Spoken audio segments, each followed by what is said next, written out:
Times news channel देख रहे आप सभी दर्शकों का बहुत बहुत स्वागत है। मैं हूं रमनदीप कौर। इस वक्त की बड़ी खबर आ रही है प्रयागराज से। क्या है पूरा मामला, देखने के लिए बने रहिए। कारगिल विजय दिवस की 22वीं वर्षगांठ की पूर्व संध्या पर संगम नगरी प्रयागराज के संगम तट पर सैंड आर्ट के जरिए शहादत को याद किया गया। रेत पर अनूठी आकृति बनाकर देश की सरहदों की सुरक्षा में मुस्तैद सैनिकों को खास अंदाज में इलाहाबाद केंद्रीय विश्वविद्यालय के फाइन आर्ट डिपार्टमेंट के छात्रों ने सैल्यूट किया। इलाहाबाद केंद्रीय विश्वविद्यालय के फाइन आर्ट डिपार्टमेंट के स्टूडेंट ने इस मौके पर संगम के तट पर कारगिल पहाड़ी पर युद्ध लड़ते भारतीय सैनिकों और उस पर लहराते तिरंगे की रेत से मनमोहक आकृति बनाकर लोगों का मन मोह लिया। संगम की रेत पर बालू के कणों से तैयार एक अनूठे सैंड आर्ट में कारगिल की पहाड़ियों को बनाया गया है, तो साथ ही तोपों से वार करते और खास अंदाज में दुश्मनों पर हमला करते वीर सैनिकों की आकृति बनाई गई थी। कारगिल पहाड़ी की जो आकृति बनाई गई है उस पर भारत का राष्ट्रीय ध्वज शान से लहरा रहा है। इस आकृति के जरिए स्टूडेंट ने जहां एक तरफ कारगिल की लड़ाई में शहीद हुए सैनिकों को अपने खास अंदाज में श्रद्धांजलि दी, तो वहीं दूसरी तरफ देश की सरहदों की हिफाजत में लगे जाबाज सैनिकों को सैल्यूट भी किया गया। संगम क्षेत्र में सैंड आर्ट को देखकर दर्शक कारगिल में शहीद हुए सैनिकों को सच्ची श्रद्धांजलि दी। छात्रों ने सैंड आर्ट के माध्यम से भारतीय फौज के द्वारा टाइम से हमला करने और चौकियों पर कब्जा करने का दृश्य दिखाया गया। साथ ही साथ युद्ध के दौरान घायल हुए और कुछ शहीद हुए सैनिकों का भी चित्र दिखाने का प्रयास किया। इस दौरान वहां पहुंचने वाले तीर्थयात्रियों और आसपास के लोगों ने इकट्ठे होकर राष्ट्रगान गाकर सैनिकों के शौर्य को याद किया। इस आकृति को इतनी खूबसूरती से तैयार किया गया है कि देखने वाले इसे एकटक निहारते रह गए। कलाकारों के अनूठे सैंड आर्ट को देखने वालों ने इस चित्रण का तारीफ करते नहीं थके। सैंड आर्ट के कलाकार इलाहाबाद विश्वविद्यालय के छात्र अजय गुप्ता ने बताया कि जिस तरह से भारतीय सेना ने कारगिल में अपने शौर्य से घुसपैठियों को खदेड़ा था, उनके बलिदान को याद करने के लिए सैंड आर्ट किया है। रेत के कणों में बने खूबसूरत सैंड आर्ट को देखने के लिए इलाहाबाद हाई कोर्ट के जज के साथ जिलाधिकारी प्रयागराज मौके पर पहुंचे और सैंड आर्ट्स की तारीफ की। गौरतलब है कि भारत पाकिस्तान के बीच 2 महीने के चले इस युद्ध में भारत के जवानों ने पाकिस्तान के 3000 से ज़्यादा सैनिकों को मार गिराया था, जिसमें भारत के लगभग 527 सैनिक शहीद हुए थे और 1363 सैनिक घायल हुए थे। कारगिल की लड़ाई 26 जुलाई 1999 में समाप्त हुई थी, जिसके बाद से पूरा हिंदुस्तान जश्न मनाता है। मैं कहूँगा बहुत ही क्रिएटिव वर्क किया है फाइन आर्ट्स के स्टूडेंट ने। हर साल कुछ न कुछ करते हैं। कल करगिल दिवस है, तो प्रयागराज की यमुना के और गंगा के पट के पास इन्होंने बहुत ही शानदार टैंक और शहीद के रूप में, प्रतीक के रूप में बनाया है। मैं बधाई देना चाहूँगा हर बच्चे को, हर क्रिएटिविटी के लिए उनके द्वारा मेहनत करी गई है। दिन भर से वो काम कर रहे हैं। मैं आशा करता हूँ कि वो और से और आगे से आगे और क्रिएटिव वर्क करते रहेंगे। Thank you. देखो, सैंड आर्ट नया आर्ट है और सुदर्शन पटनायक बहुत बड़े आर्टिस्ट हैं और अजय ने इनसे प्रेरणा लिया है और पिछले 6 वर्षों से ये सैंड आर्ट पे काम कर रहे हैं। बहुत अच्छा इनका आर्ट है और मैं अप्रिसिएट करता हूँ। बाकी प्रशासन की तरफ से जो भी यहाँ आर्टिस्ट हैं उनको जो हेल्प पॉसिबल होगा हम ज़रूर करेंगे। मेरी बहुत सारी शुभकामनाएं। आज हम लोगों ने सैंड आर्ट किया है जो कि विजय कारगिल दिवस पर है। देखा जा रहा है सर कि जवान हमारे जो हैं हमारे भारत की किस तरह रक्षा करते हैं अपनी जान जोखिम में डालकर। आज हम लोगों ने काफ़ी अच्छा रिप्रेजेंट किया है। कारगिल का पूरा दृश्य दिखाया। 3 टैंक हैं, साथ में एक जवान जो शहीद है तिरंगे को लपेटे हुए हैं।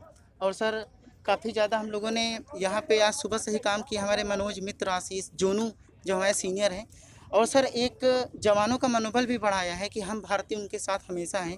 और सर साथ में एक जो हम लोगों ने टैंक बनाया, साथ में पाकिस्तान का भी टैंक है, तो वो युद्ध आज हम लोगों ने यहाँ पे दर्शाया है। साथ में ये टैंक में धुआं भी निकल रहा है कि एक हम लोगों के मन में ऐसी चीज़ें जागे कि किस प्रकार धुआं निकल रहा है, और जो टैंक है किस प्रकार हमारे आर्मी शहीद होते हैं और उनके जो चिथड़े किस तरह उड़ते हैं, ये हम लोग को अधिकतर हमेशा मन में डालना चाहिए।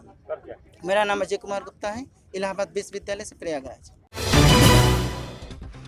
लगातार पत्रकारों पर हो रहे हमले व मीडिया संस्थानों के कई दफ्तरों पर आईटी छापेमारी की कार्रवाई को लेकर संगम नगरी प्रयागराज में मीडिया कर्मियों ने राष्ट्रपति को संबोधित रक्त पत्र लिखकर विरोध दर्ज कराया। प्रयागराज में प्रिंट और इलेक्ट्रॉनिक मीडिया से जुड़े मीडिया कर्मियों ने लखनऊ में की गई छापेमारी की कार्रवाई को सरकार के इशारे पर उत्पीड़न करार दिया। राष्ट्रपति को संबोधित पोस्टकार्ड के जरिए मीडिया कर्मियों ने कहा कि ये कार्रवाई सरकार उत्पीड़न के उद्देश्य से लोकतंत्र के चौथे स्तंभ की आवाज़ दबाना चाहती है, जिसको किसी भी हालत में बर्दाश्त नहीं किया जाएगा। सरकार अगर समय रहते उत्पीड़नात्मक कार्रवाई पर अंकुश नहीं लगाती तो सरकार को इसका खामियाजा भुगतना पड़ेगा। मीडिया संस्थानों के दफ्तर पर आईटी की छापेमारी कराकर सच की आवाज़ को दबाना न दबा पाएगी सरकार। ज़रूरत पड़ने पर सरकार के तानाशाह रवैये के खिलाफ मीडिया कर्मी लोकतंत्र तरीके से अनिश्चितकालीन आंदोलन के लिए बाध्य होंगे। दर्जनों पत्रकार इस मौके पर मौजूद रहे। प्रदेश सरकार लगातार लोकतंत्र पे हमला कर रही है। जो मीडिया कर्मी सच दिखाते हैं, जो गरीब मजलूमों की आवाज़ उठाते हैं, उन पे अब डराने और धमकाने का जो सरकारी मशीनरी है उसका उपयोग करके उन्हें डराया और धमकाया जा रहा है। एक लोकतंत्र के साथ ये उनका लोकतंत्र के मजाक बनाने का प्रयास राज्य सरकार कर रही है, केंद्र सरकार कर रही है। ऐसे में मीडिया संस्थानों में आईटी के जरिए वहाँ पर उनको डराया जा रहा है, उनके ऑफिसों में छापेमारी करी जा रही है। ये यहाँ पे नाराज आज मीडिया कर्मियों ने प्रयागराज के पत्थर गिरजाघर पे प्रिंट और इलेक्ट्रॉनिक मीडिया के सारे जो मीडिया कर्मी थे उन्होंने नाराज़गी व्यक्त की है और अपने खून से राष्ट्रपति को पत्र लिखा है कि जो लोकतंत्र का जो चौथा स्तंभ है उसको जो डराने और धमकाने का काम किया जा रहा है उसको जल्द ही जल्द बंद कराया जाए। वैश्विक महामारी कोरोना से जहां लोगों ने अपनों को खो दिया, उसके बावजूद अब लगातार सरकार के मातहत और आला अधिकारी बार बार लोगों से कोविड गाइडलाइन का पालन करने के लिए कह रहे हैं। तो वहीं आज अखिल भारतीय अखाड़ा परिषद अध्यक्ष महंत नरेंद्र गिरी के मठ में गुरु पूर्णिमा के अवसर पर आयोजित कार्यक्रम में कोरोना गाइडलाइन का जमकर उल्लंघन हुआ। ना लोगों ने सोशल डिस्टेंसिंग के नियम का पालन किया और ना ही किसी के चेहरे पर मास्क दिखाई पड़ा। साथ ही लोग बेखौफ होकर भंडारे का आनंद लिया। कोरोना में ऐसी की तैसी, बाबा जी का आशीर्वाद है तो कुछ नहीं होगा। साथ ही सबसे बड़ी बात देखने को मिली कि सरकार का नियम गाइडलाइन पालन, किसी भी कार्यक्रम को आयोजन करने में 25 से 50 लोग की सिर्फ अनुमति दी जाती है, जबकि शादी ब्याह हो चाहे किसी तरह कार्यक्रम। मगर आप देख सकते हैं यहाँ लोग सैकड़ों की तादाद में भंडारे का आनंद ले रहे हैं। अब ऐसे में अगर कुछ होता है तो इसका जिम्मेदार कौन होगा? प्रयागराज पुलिस की नई पहल। अब एसएसपी ऑफिस आपको अपनी समस्या लेके नहीं जाना पड़ेगा, क्योंकि प्रयागराज एसएसपी सर्वश्रेष्ठ त्रिपाठी द्वारा अब जन सुनवाई आपके द्वार। प्रयागराज पुलिस के द्वारा अब ऑनलाइन वीडियो कॉन्फ्रेंसिंग के माध्यम से नागरिकों की शिकायतों की त्वरित समाधान किया जाएगा। आप देश विदेश में किसी भी हिस्से से निम्नलिखित नंबर पर सीधे प्रयागराज के अधिकारी से संपर्क कर सकते हैं और वीडियो कॉल के माध्यम से आप अपनी समस्याओं को त्वरित निस्तारित प्राप्त कर सकते हैं। संपर्क नंबर व्हाट्सएप का है 9984781881। समय प्रतिदिन 12 से 2 तक आप कॉल इस पर कर सकते हैं और अपनी समस्या का समाधान पा सकते हैं।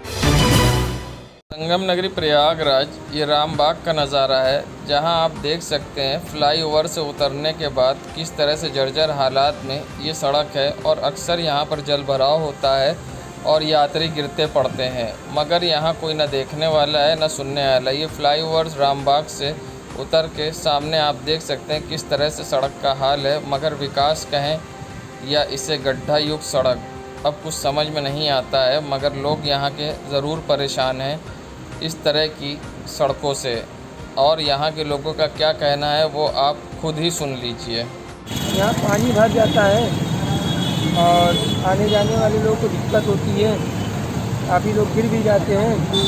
ये कौन सी जगह है? ये रामबाग। तो फ्लाईओवर से आने जाने वाले लोगों को परेशानियाँ गिरते हैं। क्या नाम है आपका? क्या नाम है? राहुल।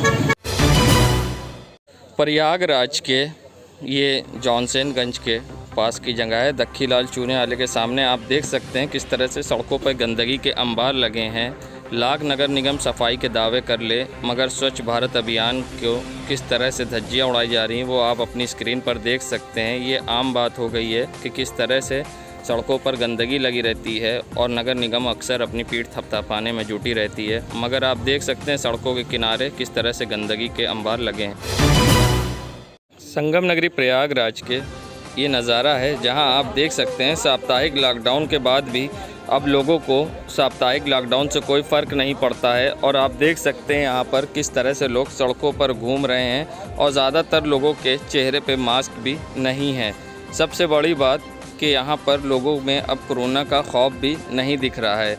जहाँ बाज़ारों में दुकानें तो बंद हैं मगर लोग सड़क पर फिर भी निकलने से बाज नहीं आ रहे हैं और ना ही चेहरे पर लोगों के मास्क है और मानो जैसे कोरोना कुछ हो ही नहीं। मगर वहीं और भी ये नज़ारा देखने के लिए दिलचस्प है। जब हम जॉनसनगंज की रोड पर पहुँचे तो आप देख सकते हैं जूस की दुकानें खुली और लोग किस तरह से सड़कों किनारे बैठे साप्ताहिक लॉकडाउन का लुत्फ़ उठाते दिखे। संगम नगरी प्रयागराज के ये दृश्य है काला डांडा का, जहां ये वीडियो अब वायरल हो रहा है और इंतज़ामिया पर आरोप लगाया जा रहा है बदहाली को लेकर और कहा जा रहा है कि यहां पर लोग खुलेआम शराब पी रहे हैं और उसकी वीडियो अब सोशल मीडिया पर वायरल हो रही है। और साथ ही कहा गया है यहाँ पर अव्यवस्थाओं को लेकर कई आरोप भी लगाए गए हैं, मगर सबसे बड़ा बात यह है कि किस तरह से इंतज़ामिया इस पर ध्यान दे रहे अपने आप में बड़ा सवाल खड़ा होता है। और जिस तरह से कब्रिस्तान में गंदगी के अंबार हैं और लोग यहाँ शराब पी रहे हैं, ये अपने आप में एक हास्यास्पद बहुत बड़ी चीज़ें है जिसको देखकर लोगों में आक्रोश है। वहीं अब वीडियो वायरल करने वाले ने हम आपको सुनाते हैं क्या कहा है। देखिए भाई साहब, ये कब्रिस्तान कमेटी का कमाल है, ये देख रेख है, शराब पी जा रही कब्रिस्तान के अंदर। ये देखिए शराब का रैपर, पानी की बोतल, नमकीन, ग्लास, सिगरेट, यही देखभाल हो रही साहब। देख लीजिए कब्रिस्तान का हाल है। कम से कम यहाँ कब्र खुद की जगह दे दी जाए गेट के बगल में कि कम से कम ये सब चीज़ें तो ना हो पाए यहाँ पर, लेकिन क्या मतलब है, लूट मची हुई है, खाली शराब पी जा रही कब्रिस्तान के अंदर। संगम नगरी प्रयागराज, जैसे सावन का महीना शुरू हुआ तो शिव मंदिर में भक्तों की भीड़ लगना शुरू हो गई, तो मंकामेश्वर मंदिर पे भी अब कल पहले सावन के सोमवार को लेकर पुलिस प्रशासन द्वारा तैयारियों में लोग जुट गए हैं। वहीं लोगों की श्रद्धालुओं का अभी से मंदिर में तांता लगा है और आना जाना लगा है। वहीं पर हमने जब यहाँ पर पूजा सामग्री की दुकान वालों से बात करी तो उन्होंने बताया कि साफ तौर पर कोरोना का असर दिख रहा है और यहाँ पर सन्नाटा पसरा है। जिस तरह से लोगों का तांता भीड़ लगी रहती थी, उनका कहना उस तरह से नहीं है। भीड़ हल्की फुल्की ज़रूर है, मगर जिस तरह से भीड़ होनी चाहिए वो अभी यहाँ नहीं दिख रही है। और अब तो यहाँ पर दुकानें पूरी तरीके से लग गई हैं और ये तो अब देखने वाली बात होगी कि सावन के पहले सोमवार पर किस तरह की यहाँ पर मनकामेश्वर मंदिर पर भीड़ होती है और शिव भक्तों का किस तरह से जमावड़ा होता है। ये सुनाते हैं क्या कहना है यहाँ के दुकानदार का।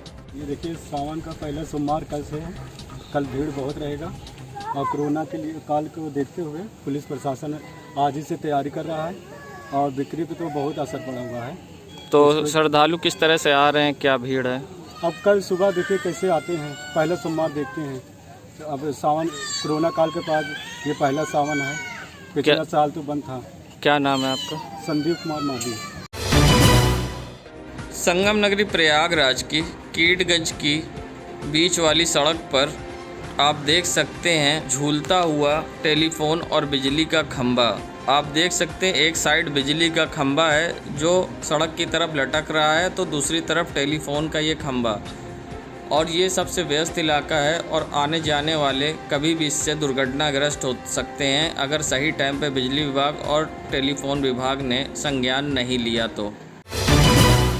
संगम नगरी प्रयागराज में जिस तरह से लोग साप्ताहिक लॉकडाउन के बावजूद सड़क पर निकले और पार्कों में बैठे दिखाई दिए और ना ही कोविड गाइडलाइन का पालन करते हुए, ना सोशल डिस्टेंसिंग, ना चेहरे पे मास्क, और सबसे बड़ी बात, नियम कानून पालन कराने वाली पुलिस भी इनको रोकते नहीं दिखाई दी और नदारत रही। मगर जिस तरह से कोरोना गाइडलाइन का उल्लंघन प्रयागराज में किया जा रहा है, तीसरी लहर का खतरा सर पे मंडरा रहा है, उससे जल्द ही प्रयागराज कहीं ना कहीं फिर खतरे में आ दिख रहा है।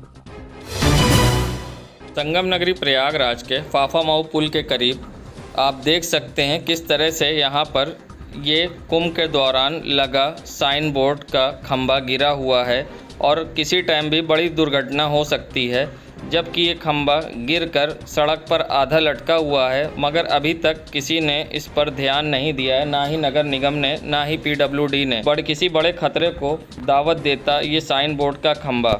अब देखना है इस पर किस तरह की कार्रवाई होती है या फिर किसी बड़ी दुर्घटना के इंतज़ार में प्रयागराज के प्रशासन रहता है, क्योंकि ये रास्ता सीधा यूपी की राजधानी लखनऊ को प्रयागराज से जोड़ता है और इसी रास्ते से डेली VIP लोगों का आना जाना भी होता है। देश दुनिया की खबरों के लिए world media times news channel को सब्सक्राइब करें।